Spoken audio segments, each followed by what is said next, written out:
அதிகாரத்தில் பங்கு தரேன் வாங்கன்னு ஒரு வருஷமா கத்தினுக்கிறார். லெட்டர் பேட் கட்சி கூட போல இது வரைக்கும். அந்த குல்லா போட்ட பாயை தவிர யாருமே விஜய் கட்சியை தேடி கூட்டணி என்று இதுவரை செல்லவில்லை. ரைட்டா? 3 முறை முதல்வராக இருந்த ஒருவர் வந்தால் பலம் இல்லையா? பலமோ பலவீனமோ அது இப்போ காலம் தீர்மானிக்கும். ஒரு 300 கோடி எடுத்துட்டு வருவார் சார். அந்த 300 கோடி யாரோ வாங்கி வச்சுக்கிட்டாங்கன்னு சொன்னீங்க. அது 800 கோடி. ஓகே. என்ன வெறும் அவர் சம்பாரிச்சதே 5 வருஷத்துல 10 வருஷத்துல வெறும் 800 கோடி நினைச்சிட்டு இருக்கியா? ஒரு 50% தான் போயிருக்கு.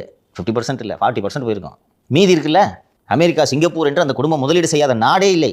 சார் மதுரையில் மாநாடு நடத்த போறாரு, அது காசு கொடுப்பார். இப்போ ஒரு இன்னொன்று, விஜய்க்காக அவர் செலவு செய்கிறாரோ இல்லையோ, தம்பி கூட்டணியில் மட்டும் சேர்த்துக்க, உன் கட்சியோட கூட்டணின்னு சொல்லிக்கிறேன், எனக்கு ஒரு 40 சீட்டை ஒதுக்கிக்க, 40 சீட்டுக்கும் செலவை நான் பார்த்துக்கிறேன்னு சொன்னால் விஜய்க்கு இதனால என்ன பிரச்சனை? ஓகே தான் இல்லையா? ஸோ இதற்கான சாத்தியம் சரி. அப்படி ஓபிஎஸும் வரலன்னு வச்சுக்கா, யார் கூட தேர்தலில் போட்டிடுவார் விஜய்? அது பாட்டு சோழமேனா இருக்க வேண்டியதான். இல்லை, ஒரு மரியாதை தான் நீங்கள் சொல்கிற மாதிரி.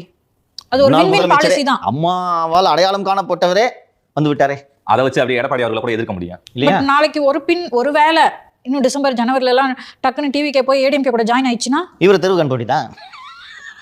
இன்னைக்கு கதை பேசுங்க நீங்க, இன்னைக்கு சிச்சுவேஷன். நாளைக்கு கதை நாளைக்கு. இன்னைக்கு பாஜக இருக்க மாநிலம் சேர மாட்டேன்னு சொல்லியிருக்காரு. ஸோ நான் இப்போ பாஜக எதுக்குறேன், தம்பி கூப்பிடு, தம்பி ஒரு அப்பாயின்மெண்ட் கொடு, தம்பி பனையூருக்கு வர்றேன் என்பதுதான் அதன் பொருள். ஓவர் நைட்ல இந்த மாதிரி நிலைப்பாடை மாத்திக்கிறாரு. இதுதான் அரசியல் பச்சையா தெரியுது. ஆமா. அப்படி இருக்கும்போது அவர் மேல என்ன சார் மரியாதை இருக்கும்? அவர் ஒரு இடத்துல போய் சேர்றாருன்னா அவங்க மேல என்ன மரியாதை இருக்கும்? அதையெல்லாம் மக்கள் முடிவு செய்து கொள்வார்கள். இன்னைக்கு அவருக்கு வேறு வழி இல்லை. அதனால இந்த சமக்கர சிக்ஷா திட்டத்துக்கு நிதி கொடுக்க வேண்டும் என்ற ஆர்வம் அவருக்கு வந்துவிட்டு